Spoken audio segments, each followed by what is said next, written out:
कितना सीट जीत रही है इंडिया अलायंस? अब छोड़िए ना अंदर के बात, प्रधानमंत्री बन के अंदर की जी, बात खटाखट का क्या हुआ? खटाखट वोट तो एनडीए के खाते में चला गया। आप लोग बीजेपी के लोग भरम नहीं पाल ले, दो हाथी पाल ले। विधानसभा का चुनाव नहीं था, ये लोकसभा का चुनाव था। चिराग पासवान ने अपने जीजा अरुण भारती को लड़वा दिया। आपको नहीं लगता है कि अगर आप भी उनके साथ अभी जुड़े होते तो आप भी चुनाव लड़ रहे होते? आपकी पार्टी ने आप पे भरोसा नहीं किया। प्रचारक और टिकट देने में बहुत डिफरेंस होता है सारे, लेकिन दुख तो आपको अंदर से है कि टिकट नहीं मिला। बताइए, आप खुश है ना चिराग आगे बढ़ रहे हैं तो? अरे कोई भी खुश रहेगा। तो उनकी बड़ी मम्मी कहाँ गई? चिराग जी जवाब दे ना कि बड़ी मम्मी सिर्फ फोटो शूट करवाने से होगा। गड़बड़ मोदी बाबूजी के टुल्लू 4 तारीख को भी लग रहा है। अरे मुजरा सुनवाएंगे बीजेपी वाला क्या? आप हमारे बात को घुमाते कहाँ हैं? साधु जी, हमारा सवाल क्या है? मेरा नाम साधु है और मैं मौसम वैज्ञानिक के परिवार से आता हूँ।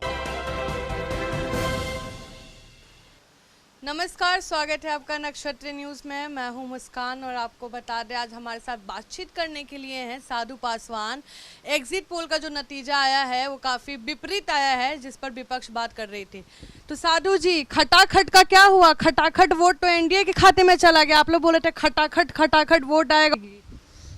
बीजेपी के लोग भरम नहीं पाल ले, दो हाथी पाल ले लेकिन भरम नहीं पाले।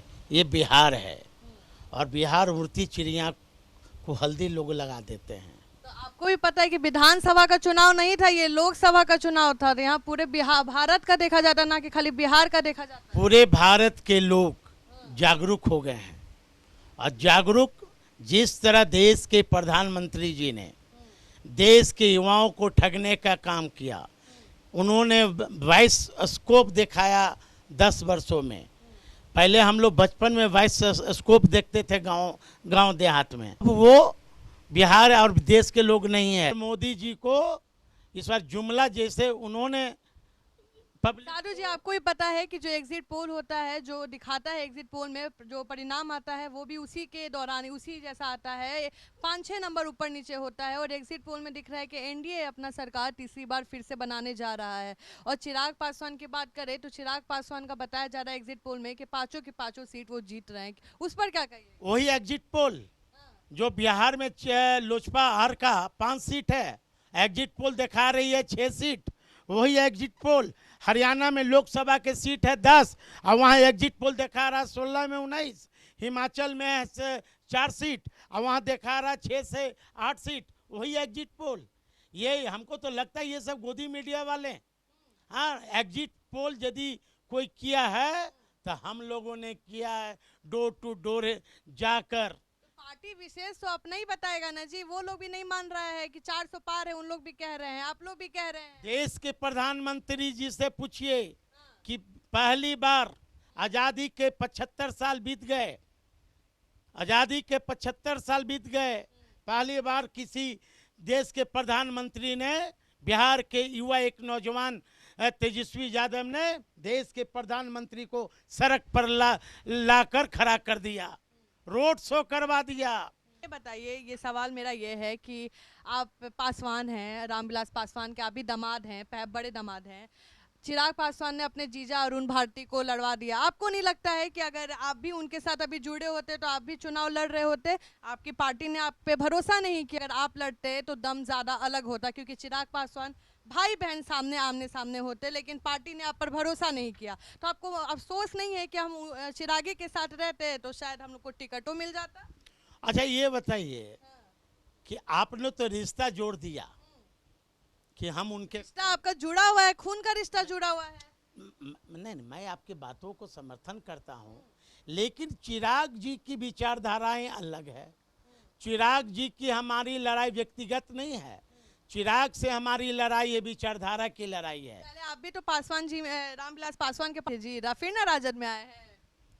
रामविलास पासवान जी हमारे आदर्श रहे हैं, हमारे राजनीतिक गुरु रहे हैं। और आपने कहा कि आरजेडी विश्वास नहीं की, आरजेडी मुझ पर विश्वास नहीं करती, तब मुझे स्टार प्रचारक और टिकट देने में बहुत डिफरेंस होता है साधु जी। स्टार प्रचारक बना के आप कैमरा पे कह रहे, लेकिन दुख तो आपको अंदर से है कि टिकट नहीं मिला। देखिए, किसी भी व्यक्ति के लिए सबसे पहले पार्टी का हित होता है। हम एक पार्टी के कार्यकर्ता हैं हमारे लिए सबसे पहले देश का हित है, दूसरा है पार्टी का हित, तीसरा मैं हमारा व्यक्तिगत किसी के लिए काज कर रहा हूँ तो एक न एक दिन मैं जरूर, तेजस्वी जी मुझ पर विश्वास किए हैं और निश्चित तौर पर आने वाला जो समय है साधु पासवान का होगा। और जहाँ तक चिराग की बात है, चिराग जो मठाधीश बन बैठे हैं, खासकर कहते हैं कि मैं बहुजनों का मठाधीश हूँ, अब वो बहुजनों का मठाधीश रहने वाला व्यक्ति ये कहे कि संपन्न दलित आरक्षण छोड़ दो, चिराग जी से पूछिए, अब तो चुनाव खत्म हो गए हैं, जो 9 फैक्ट्री का मालिक हो और जो, तो फिर चिराग क्यों नहीं जनरल सीट से चुनाव लड़ते हैं? चिराग से पूछिए कि अभी तक प्रमोशन में आरक्षण क्या हुआ। पैसा वाला जीजा तो आप भी हैं जी। कौन? आप भी तो पैसे वाले जीजा हैं। अरे तो पैसे वाले हैं तब यानी कि चिराग जी तो 9 फैक्ट्री का मालिक है, मैं तो नहीं ना कह रहा हूँ कि संपन्न दलित आरक्षण छोड़ दो। ये बताइए, चिराग पासवान जैसे जैसे आगे बढ़ रहे हैं, कैसा लग रहा है देखने में? आप तो उनका आपका साला लगता है, कैसा लग रहा है? नहीं, हमारी शुभकामनाएं हैं, मन में छोटे हैं, मैं बड़ा हूँ, लेकिन लोग हैं। खुश है ना साधु जी? बात मत बदलिए, आप खुश है ना चिराग आगे बढ़ रहे हैं तो? अरे कोई भी खुश रहेगा, मैं तो बार बार कह रहा हूँ। एक बात बताइए, जैसे बात निकलता है चिराग पासवान अपनी माँ के पास गए थे, बड़ी माँ के पास, और आपकी खुद की सास का बात कर रहे हैं, गए उनसे प्रणाम किए, उनकी सेवा की, और उन्होंने खुद कहा है कि चिराग मेरा बहुत ध्यान रखता है और हम चाहते हैं कि चिराग आगे बढ़े। आप बताइए इस पर क्या कहिएगा? ये तो हम, लेकिन देश की जनता को बताना भी मुझे फर्ज है कि जब चिराग अयोध्या गए अपने पूरे परिवार के साथ, तो उनकी बड़ी मम्मी कहाँ गई? वो बड़ी मम्मी को क्यों नहीं ले गए? यदि यही इतना बड़ी मम्मी को उनको चिंता है तो बीमार पड़ती हैं तो दिल्ली के एम्स में ये बड़े बड़े डॉक्टर से क्यों नहीं दिखवाते हैं? तो क्यों झोला छाप से ये वो फुसरी भी होता है चिराग जी को, और चिराग जी के परिवार में किसी को तो लंदन भागते हैं, और उनकी बड़ी मम्मी को एक फुसरी भी होता है, तो गांव वाले जो झोला छाप डॉक्टर होते हैं उसी से बेनाडिल लगा के वो ठीक कर लेती हैं। तो चिराग जी जवाब दे ना कि बड़ी मम्मी सिर्फ फोटो शूट करवाने से होगा, सरवन पुत्र ये नहीं है, ये नकली सरवन पुत्र है। यदि सरवन पुत्र है तो 45-50 साल हो गए, आज तक चिराग जी क्यों नहीं अपनी बड़ी मम्मी को दिल्ली में अपने पास रखे? जरा रख के तो दिखा दे।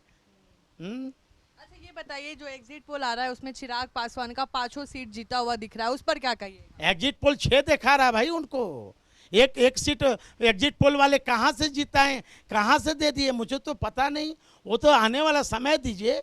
देखिएगा जिस तरह देश के प्रधानमंत्री ने, एक प्रधानमंत्री के हैसियत से मैं उन्हें बहुत सम्मान करता हूं, लेकिन उनका कभी कभी जो बयान आया वो छोटे कार्यकर्ता भी वैसा बयान नहीं देता है। कभी कह रहे थे मुजरा सुनाएंगे, ये देश का प्रधानमंत्री का इस तरह का बयान शर्मनाक बयान है। मेरा सवाल हमेशा रहता है जब हम विपक्ष या पक्ष में जाते हैं, अलायंस की अगर सरकार बनती तो प्रधानमंत्री कौन होता? देश के ये कि इंडिया अलायंस की सरकार अगर बनती तो कौन बनता प्रधानमंत्री? मैं तो कह रहा हूँ राहुल गांधी को तो आप लोग बनने नहीं देते। हमारे यहाँ एक से एक योग्यता वाले नेताओं की कमी नहीं है। देश के प्रधानमंत्री से पूछिए, को अपना डिग्री दिखावे देश की जनता को मोदी, और एक हमारे राहुल गांधी और जो हमारा राष्ट्रीय अध्यक्ष है कांग्रेस का वो खड़गे साहब, उनका डिग्री देख ले देश की जनता। ये देश के प्रधानमंत्री का सवाल नहीं है, ये देश बिकने नहीं दूंगा, देश का काला धन हम वापस लाऊंगा। अरे क्या हुआ, जो लोग हर हर मोदी घर घर मोदी नारा लगाते थे, वो लोग नौजवान अब कह रहा है बरबर मोदी गरबर मोदी। इस बार बीजेपी बाबूजी के टुल्लू 4 तारीख अभी भी कॉन्फिडेंस है कि इंडिया अलायंस भी लग रहा है। अरे मुजरा सुनवाएंगे बीजेपी वाले को। अच्छा कल दिल्ली में मीटिंग हुआ है, मीटिंग के क्या उसका कंक्लूजन क्या निकला है? मीटिंग अब छोड़िए ना, अंदर की बात, प्रधानमंत्री बन के अंदर की बात, हमारी सरकार बनने जा रही है। हमारी सरकार बनने जा रही है। सभी जाति धर्म के लोगों ने इस बार इंडिया के गठबंधन पर विश्वास किया है। कितना सीट जीत रही है इंडिया अलायंस? कितना सीट जीते? पार करने वाले से पूछे ना कि इस बार उनका खाता भी खुलने वाला नहीं है। हमको अपना बताइए, उनसे जाके पूछेंगे कितना लग रहा है, कितना अरे सीट?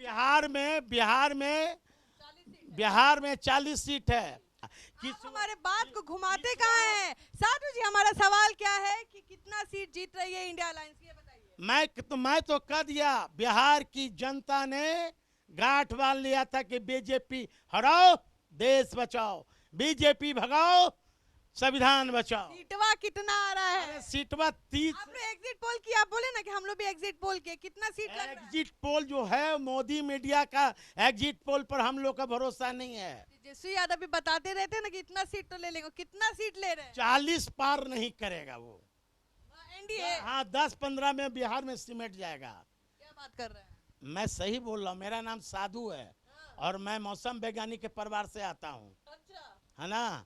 तो मौसम हमने भांप लिया है। बिहार के नौजवानों ने इस बार बाबूजी के टुल्लू दिखला दिया बीजेपी को। बताइए, विपक्ष कह रही है कि जहां जहां लालू जी अपनी बेटी को खड़ा किए हैं वहां कुछ ना कुछ दंगा करवाए हैं आप लोग। जहां रोहिणी आचार्य थी वहां तो हत्याकांडी हो गया, अभी जहां मीसा भारती हैं, कल रामकृपाल यादव पे हमलावर हो गए कुछ लोग। काहे आप लोग दंगा ही काहे कराते रहते हैं जी? अच्छा ये बताइए, जहाँ से रोहिणी जी खड़ी हैं वहाँ विपक्ष में उम्मीदवार कौन था, किस पार्टी का है? एनडीए। बीजेपी का रूढ़ी जी हैं। और बीजेपी का फंडा क्या रहा है? फंडा कभी राम रहीम के नाम पर लड़वाना, कभी हिंदू मुस्लिम के नाम पर लड़ाई लगवा देना, है ना। यही बीजेपी के लोग हैं ना कि गणेश जी को दूध पिलवा दिया। आप बातवा काहे बदलते? साधु जी ये बताइए, आप लोग दंगा करवाते हैं क्या? मैं उस पे आ रहा हूँ। यही बीजेपी के लोग ना कि गणेश जी को दूध पिलवा देता था, यही बीजेपी के लोग ना कि पूरे देश में नमक स्ट्राइक करवाता था। कि क्या किसी उम्मीदवार को बूथ पर जाने से कोई रोक सकता है क्या? कोई रोक सकता है? बीजेपी सीट हार रही थी सारण में, इसलिए कोई एक चाहा कि हम ऐन कलन करके हम चुनाव जीते। तो देखिए चुनाव में चुनाव जीत नहीं रहे हैं। हाँ, कौन जीत रहा है? वहां से रोनी जी, मैं वहां 5 दिन था, 5 दिन था। बाकी रहा रामकृपाल जी को, भर चुनाव बीत गए, उन पर कुछ नहीं हुआ और लास्ट दिन कुछ होता है। हाँ? तो कैसे हो जाता है कि जहाँ मीशा और रोहिणी खड़ी है वहीं कुछ हो जाता है? भाई सरकार उनकी है, जांच करवा न ले भाई, कौन रोक रहा है? सुनिए, आजकल नया नया चला है कि तेजस्वी यादव बिहार का पप्पू कहता है लोग। अब भाजपा वाला कुछ हो कह दे तो तेजस्वी यादव भी पप्पू हो गए हैं। अब पप्पू कौन है समय बिहार की जनता बता देगी। चलिए, आप सुन रहे थे साधु पासवान को, ये काफी बेबाक बोलते हैं इसलिए काफी हाईलाइटेड रहते हैं मीडिया में भी। तो आप भी अपना ओपिनियन दे सकते हैं। 4 जून का इंतजार सबको है कि मतदान जो हुआ है उसका परिणाम क्या आने वाला है। एग्जिट पोल की माने तो एनडीए तीसरी बार अपनी सरकार बनाने जा रही है, लेकिन जो यहाँ के साधु पासवान जो प्रवक्ता हैं, राजद के काफी प्रमुख प्रवक्ता दिखे जाते हैं, इनका कहना है कि इंडिया अलायंस अपनी सरकार बना रही है और बहुत जल्द प्रधानमंत्री की घोषणा भी होगी कि प्रधानमंत्री का चेहरा कौन है। आप भी अपना ओपिनियन कमेंट सेक्शन में दे सकते हैं। तब तक के लिए बने रहे हमारे साथ, धन्यवाद।